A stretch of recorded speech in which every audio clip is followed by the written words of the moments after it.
for launching this amazing food trail festival, the Somerset Food Trail.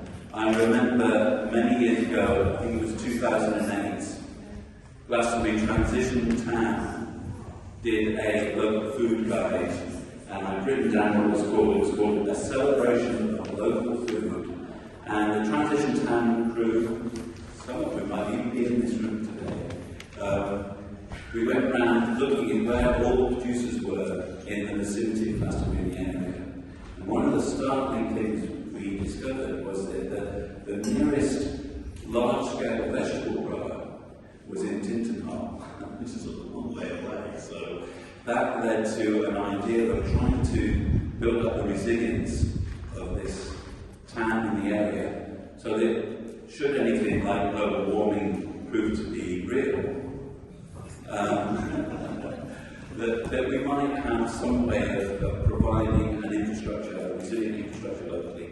And so it feels really great now in 2022, although these years later, whilst we are beginning to experience perhaps some of the things everybody's saying are going to happen due to the climate emergency, ecological emergency, that here we are as a county celebrating local food and building our resilience and understanding of what is out there and guiding our communities to it. So without further ado, I would say, if you haven't got one of these, ladies and gentlemen, watching this on YouTube, wherever, if you haven't got one of these, find them out.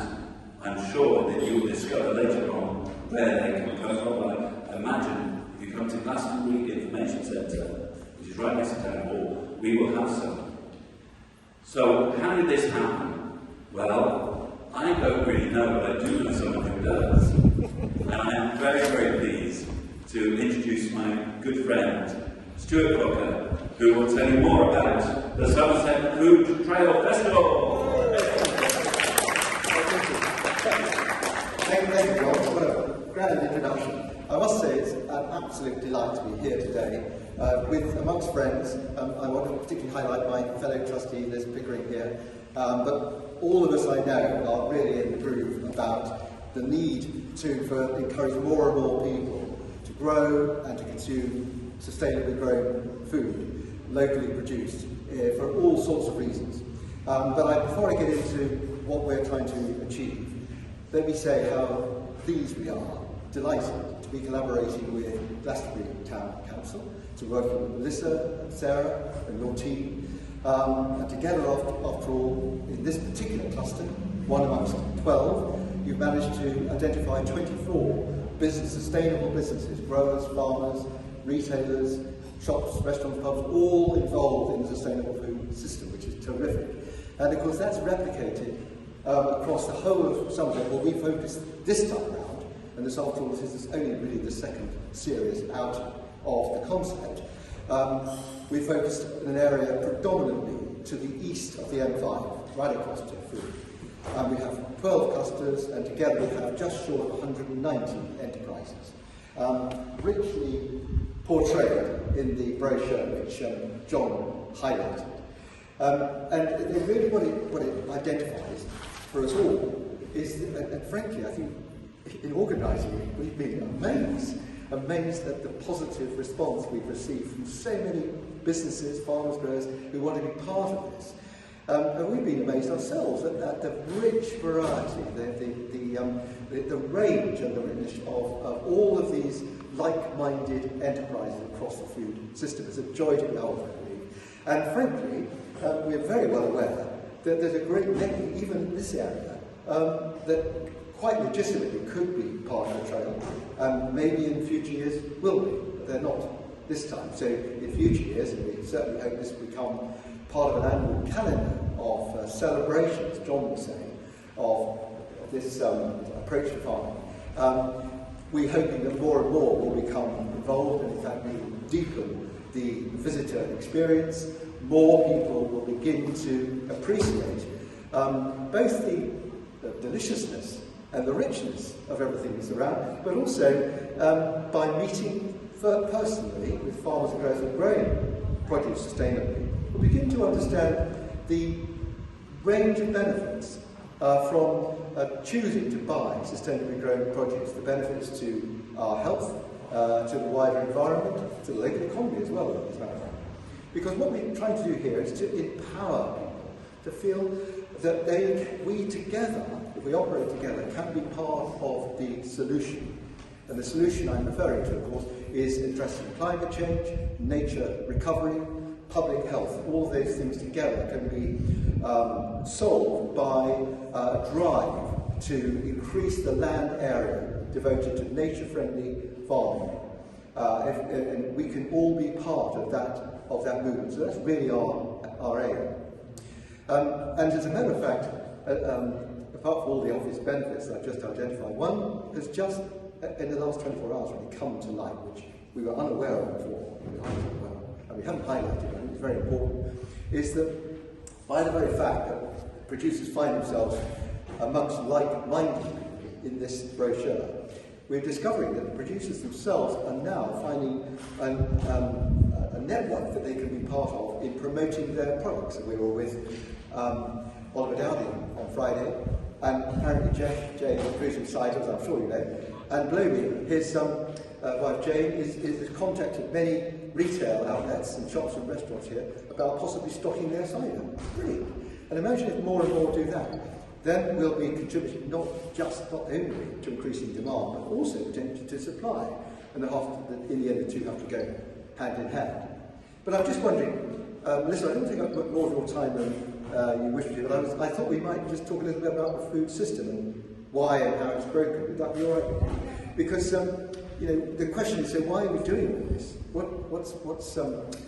What's the motivation?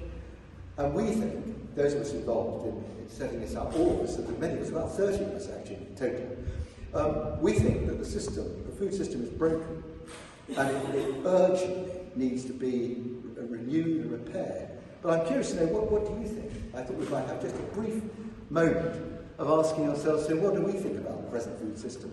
Maybe it's all right, maybe it's just a lot of frippery, superficial celebration, or does it have a deeper connectivity? Is it more important than that?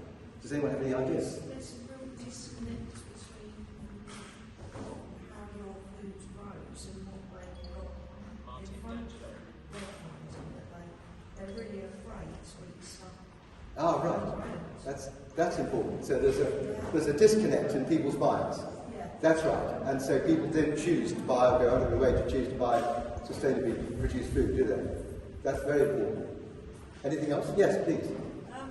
When they were doing the research for the National Food Strategy that Henry Yes. published last year, they did some interesting focus groups with people, and the report that came out of that was called Upside Down, and people were saying, well, isn't it crazy that it's cheaper to eat unhealthy, unsustainable food, and we need to turn all of this upside down so it's actually cheaper to eat healthy, sustainable food and easier. That's so, right. I mean, that to me was a really key That's part it. of seeing how broken it all is. Yeah. So I mean, there's a couple that I appreciate. There's a time, but thank you very much, because I think both of those are completely right. And so what we're trying to do through this trail is to provide an easy way, a journey for people to embark upon, which starts with getting their attention through our publicity, through social media, through the brochure and so on. And then their interest, because let's face it, most people are disinterested, as you were saying, in where their food comes from and how it's grown. So let's get their interest. Then giving them the chance to meet with farmers and growers will hopefully increase their desire to respond in a very positive way. And then linking that back to where they can buy the food, or indeed encourage them to grow themselves. Oh, well done, John. Sorry, that would have been a better... I'm sorry, What our viewer can't see is I've got a roving mind.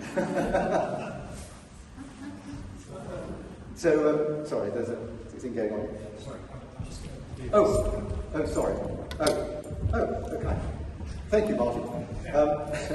Just in case that seems bizarre, Martin was a sound recorder. This is relevant to this talk, actually. At the Seed Factory, where Liz and I and others had a most glorious event last Saturday, considering the role of regenerative farming in the future to address so many of these issues. And Martin was the recordist, and in here, I believe, is in fact an hour-long Zoom presentation I think. I don't know. It seems a bit unlikely, but there we go. So we're hoping to make this available very, very widely. But I also wanted to add to it, if I may. Sorry, John, I think we'll probably discontinue that. I'm so sorry. Thank you for the thought. Thank you for the thought. I wanted to also say that we're all on the journey together, are we not? I must say, I'm learning all the time, and I hope we all are in ways. Several of us had the privilege to go to an event called Groundswell in June, which you may or not have heard of, I don't know. Wonderful occasion, isn't it? Wonderful occasion. And this was an event for farmers, by farmers, with farmers, in order to discover how to grow crops regeneratively. And blow me, there were 5,500 people there. There was a very good cross-section of age, of gender, most positive attitude. And the joy to me is someone who's actually, for several decades now, been a great advocate of organic farming, which I must say I very much am, but who's therefore been extremely concerned to promote the soil as a living organism. It was an absolute joy to me to see. That was the predominant focus of that event. And everywhere people were talking about the soil as a living organism and the connection between that microorganism and our gut bio, very important, was laid out for us all. And farmers were there discovering that they can reduce their fossil fuel input, and indeed their cost, let's face it, by feeding the soil. And the message, the central message was, look after the soil, and the soil will look after the rest of us. And only last night, I don't know if you've seen the wonderful film, Kiss the Ground. Many of you may have seen it, but if you haven't, I saw it on Netflix last night at home. Absolutely glorious. Really, really hits the button and explains, admittedly from a US perspective, but nevertheless the message is very clear, how important it is, and it was, I thought, laid out the case extremely well, how important it is for farmers and growers everywhere to adopt a regenerative approach to farming, and how urgent it is too, how soil can absorb, sequester nitrogen. So it's about making sure that the soil is never bare. There are always crops growing in the soil, but the richness of the carbon already in the soil will absorb more carbon from the atmosphere. So this underlines how urgent and important what we're all talking about is, actually. It's something that we need to progress with at a rate of knots to get this right. Just one more thing, if I may, unless I know you're urging me on. I want to just share one last thing, if I may, and that is what came out of the event was that we're on the cusp of the fourth agricultural revolution. And this is a very positive note to end on. The first being 6,000 years ago when our forebears started to have a sort of settled approach to growing crops. Maybe the 1750s, they applied science, just what we're told in his seed drill, 4-course rotation and so on. Then, in the post-war years, we applied chemistry, agrochemicals in fact, through the mistakenly referred to the Green Revolution. And we thought chemistry was the answer. We could grow crops, and it is true to say we can grow a high yield per acre if we put in bags of nitrogen. Of course, as long as we haven't put in other chemicals as well to suppress the fungi and weeds and everything else that unfortunately grow as well. But then we end up in a situation where the soil is just a growing medium. And we have agriculture emits 30% of the global greenhouse gases, and of course presents an existential danger to life on Earth. So the fourth revolution is the application of biology to the way we grow crops, and to recognise the preeminence of soil, nurturing soil biology as the route to a sustainable future. I think I must hand over the mic now. Thank you all very much. Really so pleased that you're here, and we're off to a great start with the Somerset Future. Thank you.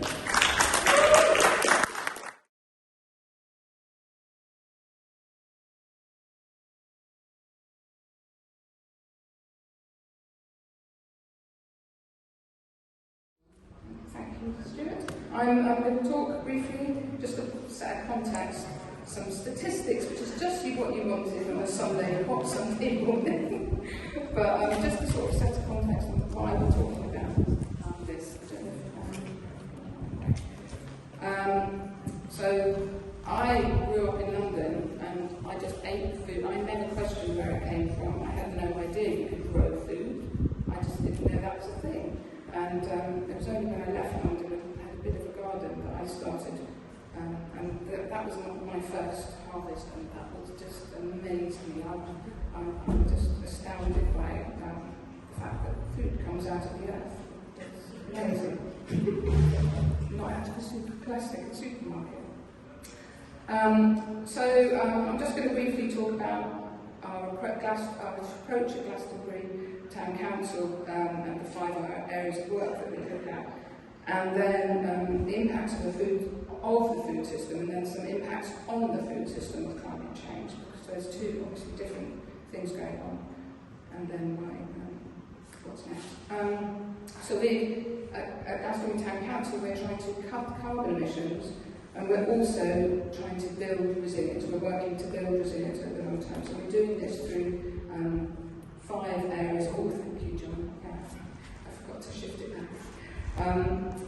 We're doing this through 5 areas of work. The first of which is to reduce by cutting the use of energy and resources, then decarbonise, switching to appropriate renewable energy and heat sources, then supporting nature, protecting and restoring the natural world, and fourthly, because the direct powers of town councils are quite limited, we're also focusing on influencing through events like this.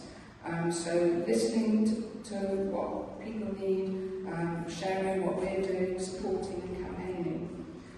And then finally, adaptation. So whatever we do in terms of climate change, we've got some challenges ahead. So preparing for change and helping each other through whatever's ahead. So someone's already mentioned the National Food Strategy was produced recently. This chart on the right, I had never seen this before, but basically in 10,000 BC, the grey bubble is the area, the sort of weight of biomass of wild animals, and the little blue dot was human beings, so 2.5 human beings, and all those wild animals. And now our people have grown to 7.8 billion, and cattle, the biomass of cattle is bigger than people. And this isn't a meat or veggie sort of talk, this is the industrialized farming system, so producing farming animals on an industrial scale. So we managed to feed 7.8 billion people, which is an amazing achievement on this earth. But also, you can see that the wild animals have reduced hugely. And then when you look at land use, so if you look at the Earth's surface, only 29% is land, the rest is ocean. Of that land, 71% of it is habitable, and of the habitable land, 50% of it is agricultural. And then of the agricultural land,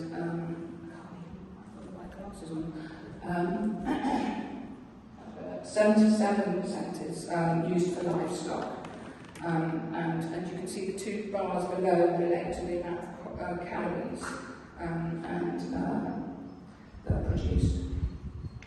So this, when we talk about, that was globally, when we talk about the UK specifically, they did this chart that sort of illustrates, it's not the areas, it's not location specific, but it's just those sort of map areas of land onto the UK. So you can see the green area is used for beef and pasture. You can see in the bottom the beige is cereals. There's a little bit in the southwest where they've identified, it's not only in the southwest obviously, but that area is peat. If you look up in the Northern Scottish Islands, there's a tiny little bit of orchards and fruit and veg and golf courses. So it sort of just puts it into context, but also the hexagons to the side are the areas of land outside of Britain that we use for growing food. So again, huge amounts for beef and pastures, and then a smaller amount for other things. And then this is, 85% of farmland is used to rear animals. So in terms of the impacts of this is carbon emissions. So someone said already 1/3 of global greenhouse gas emissions come from the food system. And you can see it's sort of broken down in terms of where that comes from. And then when you look at your diet specifically, which types of food you produce, again, it's meat and dairy, unfortunately, that produce the highest emissions in the way that they're farmed out, you know, at the industrial scale. And then if we just talk about the effects of climate change on our farming system, and there's, you know, the hotter weather and high levels of CO2 actually may increase some yields in some areas, but also the extreme weather will batter and will lose crops on a large scale. And around other areas of the world where we rely on food from, harvests could be wiped out. And as we're already experiencing, wars and climate change is reducing supplies and increasing prices straight away. These are some of the risks that were identified by the climate risk assessment that the government did, and quite a few of those are related to the food supply, either directly or indirectly. So there's a huge looming risks ahead that we need to plan for. And they said that there are these existential threats to the food system, which are demand for agriculture commodities worsens climate change, that actually makes climate change worse, but also demand for animal source foods drives collapse of marine ecosystems. Climate change drives crop failures, migration and civil unrest, so that's a really important thing as well. And it will obviously increase the volatility of supplies. Then this Ethical Consumer did an issue on how to shop for more sustainable food in January, and you can't actually see this, but they sort of identified the different things that you can do, the impact of different things, and food was the second most impactful thing that you can act on, much greater than you know, lots of other things that we might be putting a lot of energy into. So in terms of the solution, a local sustainable food system is important to reduce carbon emissions, water use and pollution, to reduce the impacts on the natural habitats, biodiversity and soils, to improve human health, to ensure affordable, safe and secure supplies, to enable rapid transition and adaptation in response to future challenges. By being local, you can adapt more quickly, and to empower and bring joy, obviously, which we're going to hear a lot about in the next few talks. Well, good morning, everybody. My name is Joe, and as you can see, I'm a sheep farmer. So we've got Portland sheep, obviously the best West Country native breed you could possibly find. And they produce fabulous fleece. We have a shed load of fabulous fleece. Literally, we have a shed load of fabulous fleece at the moment. But my talk is going to take us from the local to the regional and to the national, before B then goes on in the next talk and takes it global. So we're kind of going in that direction. You know, Stewart mentioned that Susie and Liz hosted this amazing talk at ALA the other day. And one of the speakers, Elsa Kent, she mentioned that there are three things that we need to focus on if we're going to have a just transition. A personal shift, a policy shift, and a paradigm shift. Something just a consciousness shift, if you like. But my talk is about the middle one of those two. It's about the policy shift that we need to make. And let's face it, you know, food is political. So I am going to get partly, and maybe even a little bit party political in this talk. So forgive me if I'm not quite on side with you. I'm going to declare my hand from the outset. I am a cooperator. Okay? I am a member of a political party that has 25 MPs, actually 26 MPs I think now, 16 members of the House of Lords, and nearly 1,000 councillors nationally. And the chances are you've never heard of us. We are the Cooperative Party. And if you don't believe me, go and Google it after this meeting. So I just want to go back to what Elsa Kent said as well before I move on. But transition is not so much about change as it is about remembering. She also mentioned a really good quote by Margaret Mead, which is, "Never doubt that a small group of truly committed people can change the world. Indeed, it's the only thing that ever has." So what I want to do now is just remember how the cooperative movement started. Because it began with a very small number of very committed people. And it began in a food crisis around 1844, where food was adulterated, flour was adulterated with sawdust, and people couldn't afford healthy food. Sound familiar? So, in 1844, this little group got together and they put a little bit of cash together and they started the Rochdale Pioneers shop, producing, well, not producing at this stage, but selling food to each other. Barely 7 years later, they were farming, and they bought Jumbo Farm, and from Jumbo Farm, they developed the Cooperative Wholesale Group, which probably nowadays better known to you as the Co-op on the High Street. Okay? Quite amazing, really. By 1868, they were in Somerset with the Radstock Co-op. Bear in mind, no internet, no other form of communication. This was just spreading like wildfire. And today, believe it or not, 50% of all farmers are members of at least one cooperative. Some are kind of little local gardening co-ops. Others, probably better known, Mole Valley Farmers in the West Country, Harlow Dairies. Look at the back of their trucks, they say farmer owned. And we've got transnational co-ops as well. But by and large, they all are supposed to, at least, comply with those 7 principles. Self-help, self-responsibility, democracy, equality, equity, solidarity, and a big focus on education as well. Of course, which this is a bit of. Okay, so that's all very well, but think co-op, think food and farming, maybe. But where are we now? Well, you obviously won't be surprised to hear that a big part of our campaigning is around food justice and food security. So we've got this Beyond Food Banks campaign going on, and there are a massive amount of resources, as you might expect, on the Co-op website, linking with Sustain and a whole bunch of other good organisations that are designed to help people at different levels of government, from the national level down into regional sort of county level, and then unitary, and then down into town councils and parish councils, to improve and enhance the food justice movement. But here we are, from 1844 to 2022, and we still don't have a right to food. Ain't that brilliant? So I'm not going to dwell on this too long, because this isn't all about food. I want to sort of move on and talk about the producer side of this, about farming.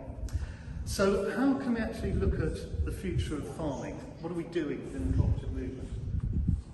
Well, a little while ago, the party launched a Rural Policy Commission headed up by Lord Steve Basson, with Baroness Sue Hayman and Baroness Barbara Young kind of in the lead. And that policy commission, very broad, looking at transport, energy, housing, you name it, massive. The other 5 members, you'll notice, are the ones without the peerages, I'm afraid, but we're all from the West Country. But it was a really good start.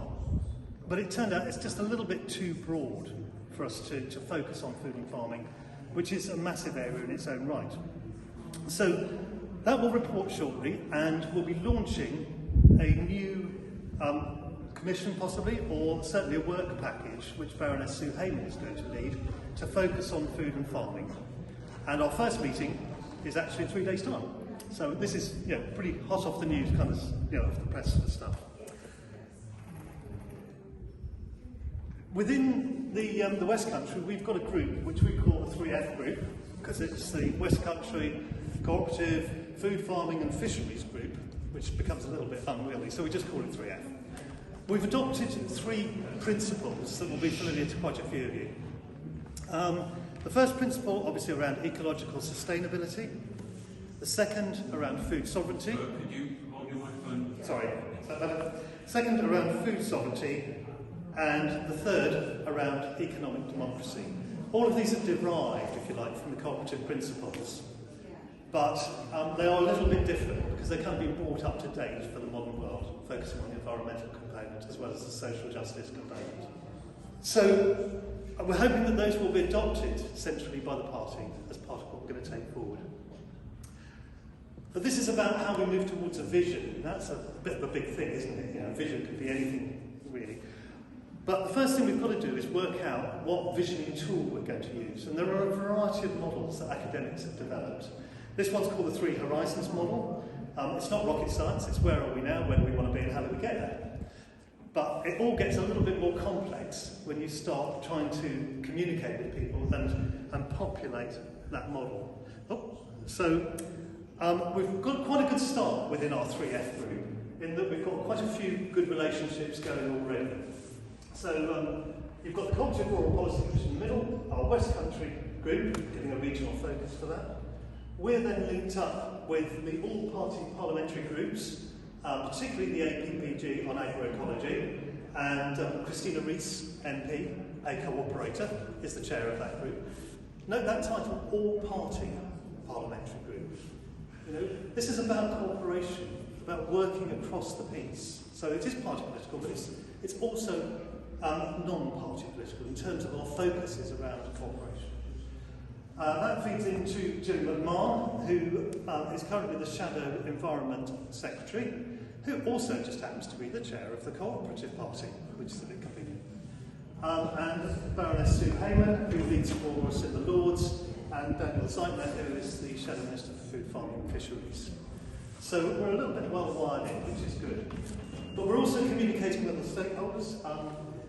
People will be pleased to see I've got LWA on the slide, so Landworkers Alliance. Tenant Farmers Association, George Dunn from the TFA is our next speaker at our next meeting.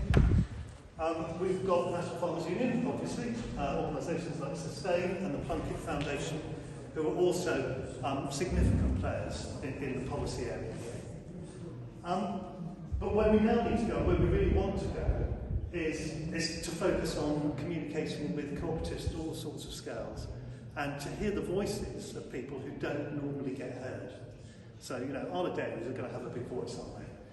But we want to talk to, you know, the small, you know, start-up, you know, multi-stakeholder cooperatives who are bringing together food producers and farmers and maybe processors. You know, there's all sorts of exciting stuff happening at the moment. And I've made a slight distinction there between agricultural cooperatives and what I'm calling agrarian cooperatives. Because I think the agricultural cooperatives tend to operate in the more traditional food system that we're used to seeing, a more commoditised system, and arguably some of them have been co-opted by that system. Whereas some of the new, more creative and innovative small-scale agrarian cooperatives are actually driving the change in this new kind of agricultural revolution, if you like. So all of these are going to be players. Back down to earth, it's all about getting vocal for local. The Cooperative Party is a very locally focused kind of organisation. And I think what's so exciting is that there's so much going on, there's so much potential at the moment. In Somerset, we've got the Somerset Unitary Authority, local community networks starting to be formed. We can bridge the gaps between Wells and Glastonbury with my own little patch in Cuthbert Out, rural area, 15,000 people, 5,000 people, 15,000 acres, 3 acres and a cow per person. And then you've got Glastonbury and Wells on the either side of us.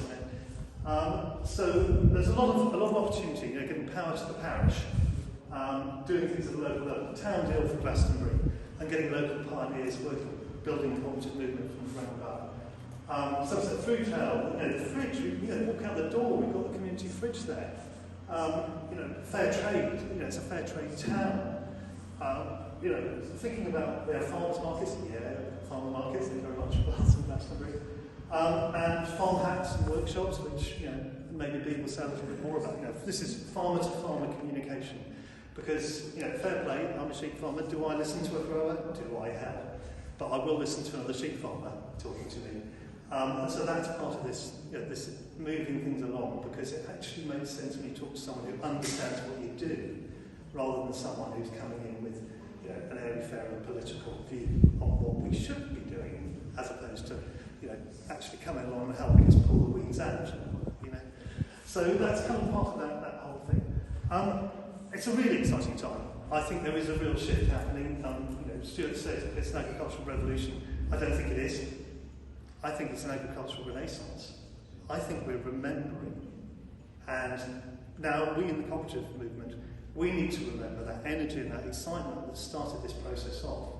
Because co-ownership, I think, is a really important and significant part of the way we take on this commoditised and sort of centralised approach to international food insecurity, if you like, which is where we are now.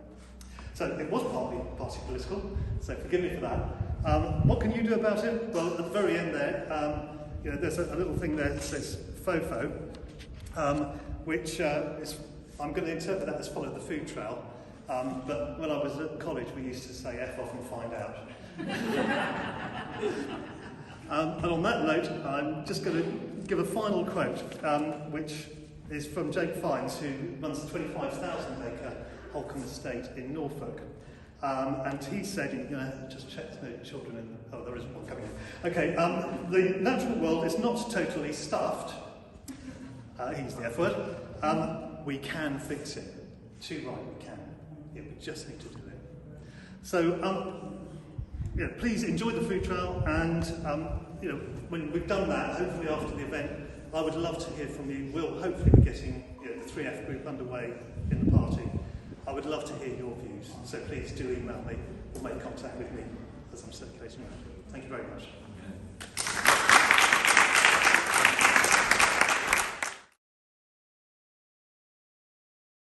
Thank you for coming on this Sunday morning and tearing yourselves away from your gardens or whatever you might have been doing.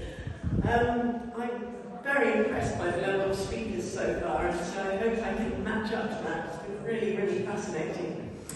So, yes, I'm here to talk about agroecology and food justice, and I just thought I'd start off with a little personal story, because I realised when preparing for this talk that I've been really fascinated by food justice for a very long time. As a 10-year-old in 1984, I was really baffled by the news. I'd listened to news reports about the Ethiopian famine, and then the next item would be about European food mountains. And I'd asked my dad, well, why can't Europe just send all that food to Ethiopia? Problem solved. Through many conversations with him and other people, and many years later, I realised it's not quite as simple as that. But actually, that was the foundations of my fascination with food justice and trying to make sure that food was shared fairly around the world. So, I'm going to talk about agroecology and then move on to food justice, but you'll probably notice that they sort of merge. And by the end, I hope that you'll have an idea that actually we need agroecology to achieve food justice. So, what is agroecology? The definition I'm using here is that agroecology promotes the ecological management of biological systems through collective forms of social action that address the needs of society and nature without jeopardising the integrity of society and nature. Now, when I first heard this concept of agroecology when I was a student back in the late 90s, it was a real light bulb moment, and I felt really excited. It somehow brought together all the things I felt were most important. But of course then it was actually very much a concept from the global south, and organic farming was very much a thing in England, and then local food was getting to be more and more of a thing, and I came to Somerset to work for Somerset Food Links. It wasn't until 2012, when the Landworkers Alliance was formed, that I first really started to hear agroecology being talked about in the UK. So I'm going to compare agroecology with organic farming to try and explain it a bit more. The key thing, because there's quite a lot of information on this table, but the key thing to remember is, in my mind, the difference between them is that agroecology includes people in a much more fundamental way. That's not to say that organic farming doesn't include people, but and I want to really emphasise the top two lines of that side, which are that there are many, many similarities between agroecology and organic farming. The fact that I've compared the two is highlight the difference. And I think that organic farming and organic certification is a really, really important part of the transition. But you have to kind of understand where each of them came from to understand the role that each of them has. So agroecology actually emerged as an academic discipline in the 1970s from a realisation by ecologists that actually a lot of subsistence and peasant farming societies were really, really sustainable. Up till then, there had been a sort of agricultural snobbery, seeing these as quite backward systems. And agroecology was the beginnings of the realisation that actually a lot of these traditional societies were really very sustainable. And here again, we actually have more parallels than differences, because organic farming emerged, although it did emerge before the Second World War, it really started to gather momentum in the 1950s as a reaction to post-war productivism, which Joe spoke about, and the use of more and more chemicals. But as we all know, organic farming is about so much more than just not using chemicals. So organic farming tends to focus very much more on the technical. So there's a set of regulations that organic farmers have to follow in order to be able to display the organic symbol. And these relate to soil health, not using agrochemicals, looking after biodiversity, having crop rotations, etc. With agroecology, it's quite a lot more complex, but it actually involves most of the things of organic farming, but on a much more sort of geographically unique basis. So you have to look at the particular area as much as applying a set of rules across areas. And on the next slide, I'll illustrate this a bit more. Agroecological farms tend to be smaller, but they actually can also be very large. And then the other thing is that agroecological farms, particularly in South America, where agroecology really had taken off in the 1990s, have a lot of claims about actually having equal or higher yields than chemical farming. Whereas on the whole, although not universally, organic farming tends to have lower yields, at least in the first few years, while the soil recovers from chemical use and the biology really gets going, which leads to what's known as the yield penalty, which is one of the reasons why organic food is often a little bit more expensive, because farmers are getting a smaller amount of yield from their land. But again, this is something that is not necessarily the case all the time. So now we come on to the legal status, and this is really the central point of difference, because organic farming is a legally defined system of farming, and in order to be allowed to use the Soil Association symbol, or the Organic Farmers and Growers, or there are various other ones like the Demeter symbol, you have to have annual inspections, you have to pay a fee, but that does guarantee that the food that you're buying will have been produced to those standards, and believe me, you go through a very rigorous inspection to get the right to use that symbol. And it's really important that that exists, because in the industrialized food system that we're in at the moment, where the majority of people buy their food through supermarkets and don't know who their farmer is, you would be very vulnerable to greenwashing and claim false claims of sustainability without that system of certification. Agroecology doesn't have any system of certification, and at times there's quite a lot of concern that, well, isn't agroecology vulnerable to greenwashing? I mean, you can claim anything, and it is true to say that there's quite a spectrum of understandings of what agroecology actually means. But in my view, actually, I think that that does give a bit of valuable flexibility, and I would be really sad to see agroecology go down the certification route, in the same way that regenerative farming as well is drawing in much more traditional, conventional farmers, rather than the sort of absolute binary difference between organic organic farming and non-organic farming. I think agroecology and regenerative farming is somehow softening the edges and allowing a much more productive dialogue to happen between different kinds of farmer, which I see as really healthy. And I think groundswell event that Joe talked about is a really, really exciting time of cross-fertilisation of ideas. So,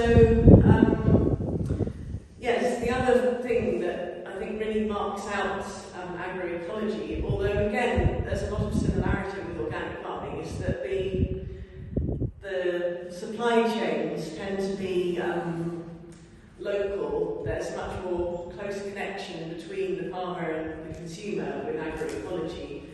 Whereas with organic, yes, there's a lot of wonderful local organic foods, but it is also possible to sell organic foods or even to trade organic food internationally because of the symbol, and that makes it possible. You wouldn't, I think, trust some random piece of food in the supermarket that had agroecological claims unless you were maybe quite naive. You want to really be able to know that you can go and visit the farm.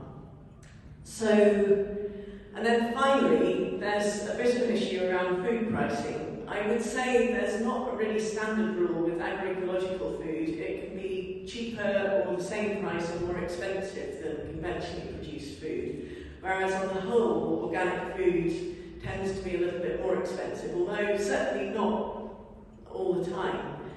But that does tend to make it feel more of a sort of niche, exclusive luxury, which to me is a bit of a problem when it comes to food justice. So I'm just going to briefly illustrate the difference by describing two neighbouring farms, one of which is a community farm and another of which is an organic greenhouse. And one of the community farm is a community-supported agriculture scheme, so that means that its customers buy a share in the harvest, and each week they get a share of the harvest, which might vary according to how much harvest there is. So if there's a bumper crop, you get loads and loads of harvest, but if there's not such a good crop of something, then you're sharing the risk with the farmer and you get less food. It's not organically certified, but there's a much closer connection with the members who are able to visit the farm. There are events, lots of the members come and volunteer. The organic greenhouse is Soil Association certified, and it sells wholesale to local shops and cafes, which means that the customers in the local shops can know that the food is organically certified, even if they don't actually know the grower. He specialises in a few crops, not such a diverse range of crops, because the community farm is trying to supply the majority of the food needs to its customers all year round, whereas he's specialising in things that benefit from being grown in a glass house. And also, he's less public-facing. But there's a lot of interaction between these two farms. They are literally next to each other. And it's possible for the organic glasshouse to give seedlings that are in excess to what he needs to the community farm, but he's not allowed to use seedlings that are surplus to the community farm because they're not certified organic. In the same way, the glasshouse has quite a lot of land around it, which is grassland at the moment because the focus of the attention is on the glasshouse, whereas the community farm has sheep, and they're not certified organic, but if he wanted to graze sheep on his land, he'd have to bring in some organic sheep from miles away rather than just using the sheep from the next door farm. So it just illustrates that agroecology allows a bit more flexibility in what can be done, and having rules.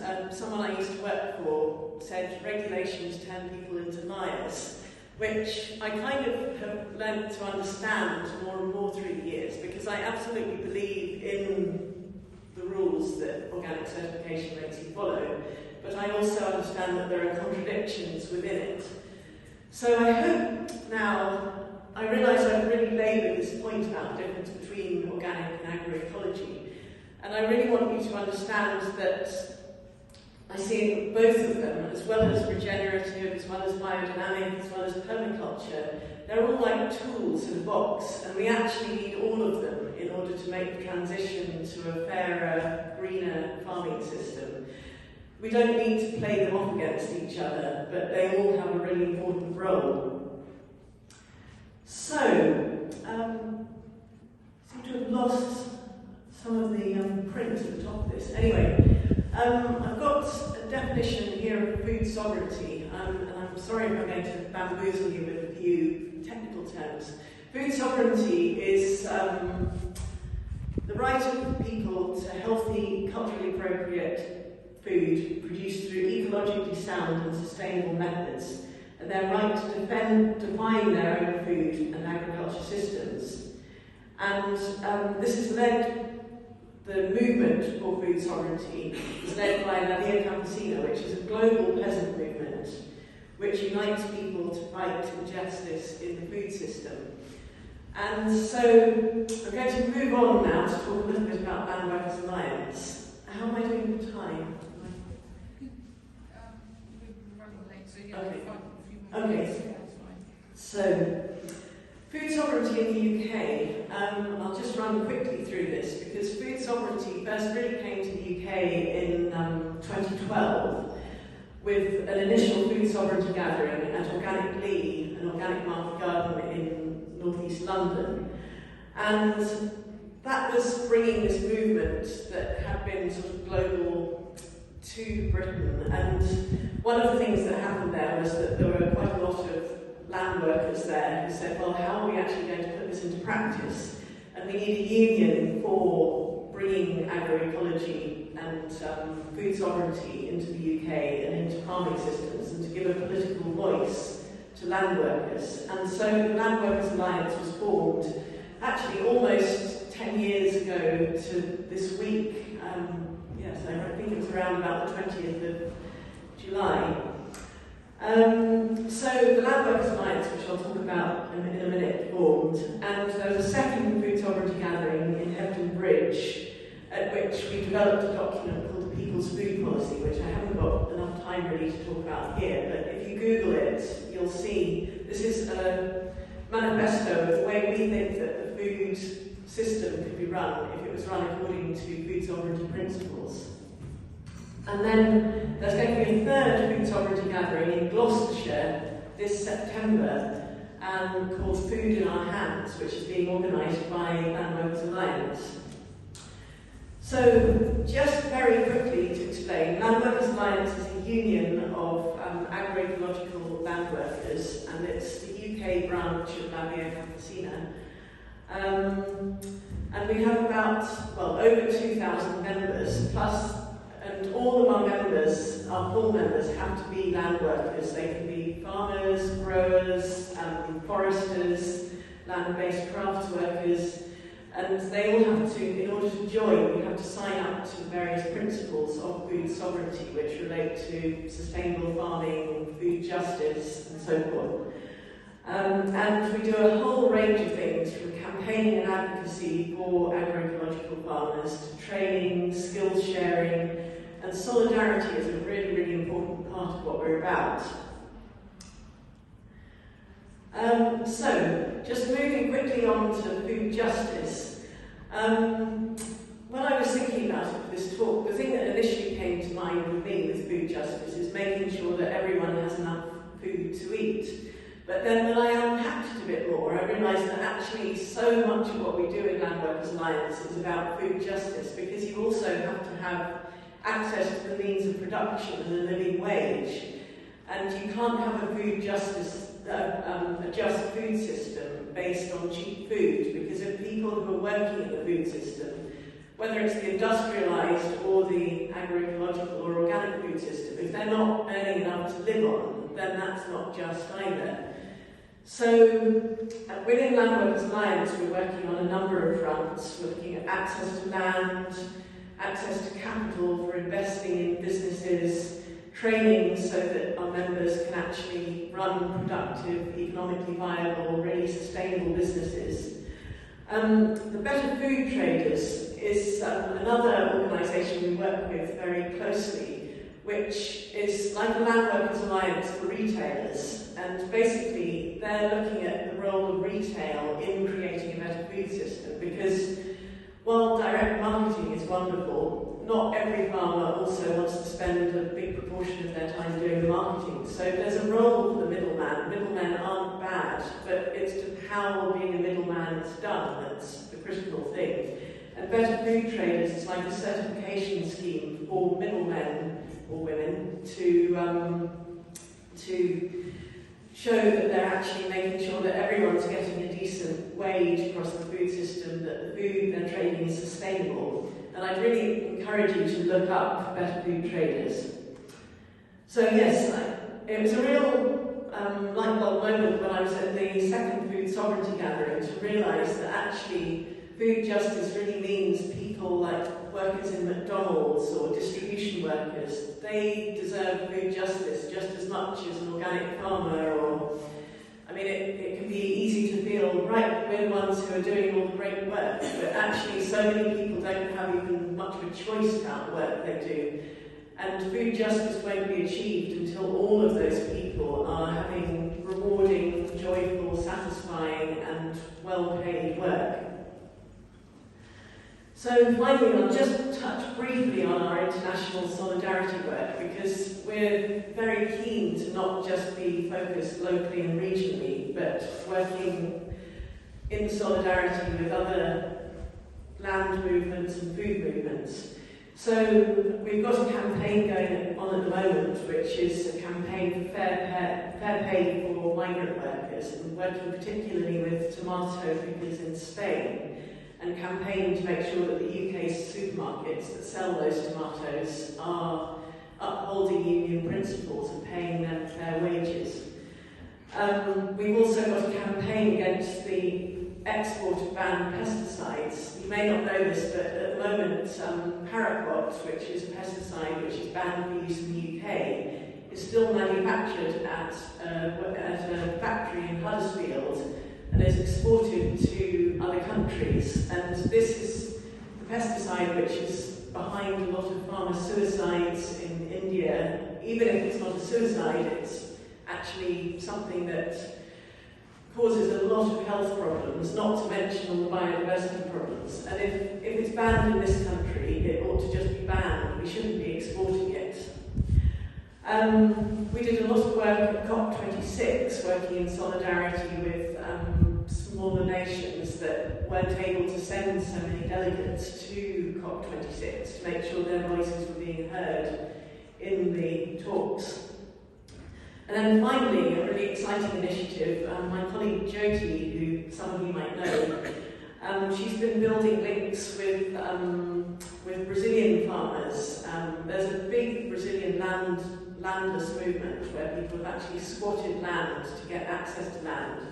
And also she's been working with the Kaipo Indians in the Amazon rainforest to look at how we can import goods such as Brazil nuts, which they're producing sustainably, and they need markets for these, and looking at how we can develop trading systems that ensure that the money that's paid for the goods goes to the people who've actually produced them.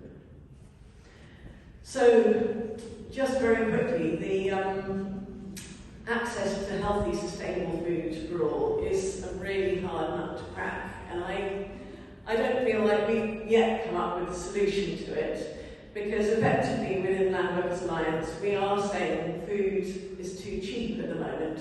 Farmers need a better price for their food to make it viable, and yet in the same breath we're saying that there's a cost of living crisis, people are going to food banks, it's just really hard for people to afford to live. And I don't know quite what the answer to that is. We're trying on various fronts, but it's something that morally I feel obliged to be addressing. So we've tried on various fronts to work with it. I've mentioned the People's Food Policy. We've been lobbying within the the agriculture bill for them to include healthy, sustainable food as a public good. At the moment, it's not considered to be a public good because food is considered to be a marketable commodity. But there's clearly a market failure when it comes to healthy, sustainable food. There are a number of different initiatives we've been working on, including solidarity box schemes, which are box schemes where people are invited, if they can afford it, to pay a higher price for their veg box, which will then subsidise a veg box for someone who will get it cheaper or free to ensure that everyone can have access to organic vegetables. And there are a number of different schemes. We managed to get some lottery funding a couple of years ago for something called the Community Resilience Fund, where we were able to give grants of about £10,000 to about 20 different small-scale businesses who were wanting to do things to enable people to have access to the food they were producing agroecologically. And people did things from setting up community gardens alongside their commercial market gardens, getting polytunnels, bringing Afro-Caribbean women in together to learn about how to grow food. And the final thing I just wanted to mention is that we're really campaigning for there to be a food bill. You may have noticed that the government food strategy, which was the response to the Henry Dimbleby report, the National Food Strategy, was published a few weeks ago, and it's been a massively disappointing piece of work. I mean, it's not even a piece of legislation. As somebody said, it was a to-do list which may or may not get done. So we're really pushing now for a food bill which will be made into a food act which enshrines the right to food. And Landworkers Alliance is working with a number of other organisations to have a Good Food March on Saturday the 15th of October in London. And then there are also going to be activities in Edinburgh and Cardiff to really up the ante and get people together out on the streets, actually saying we need a decent food system, it's broken and this isn't good enough. Oh, yeah, sorry, I don't know, this has gone very small. So what can you do? The first thing it says up there, if you've got your telescope, is buy local organic food, yes. And the second thing is join Landworkers Alliance as a supporter or even as a full member if you're a landworker. And the third thing is please find out about the Good Food March and come along to it on the 15th of October. So thank you very much. And I'm sorry I've overrun a bit.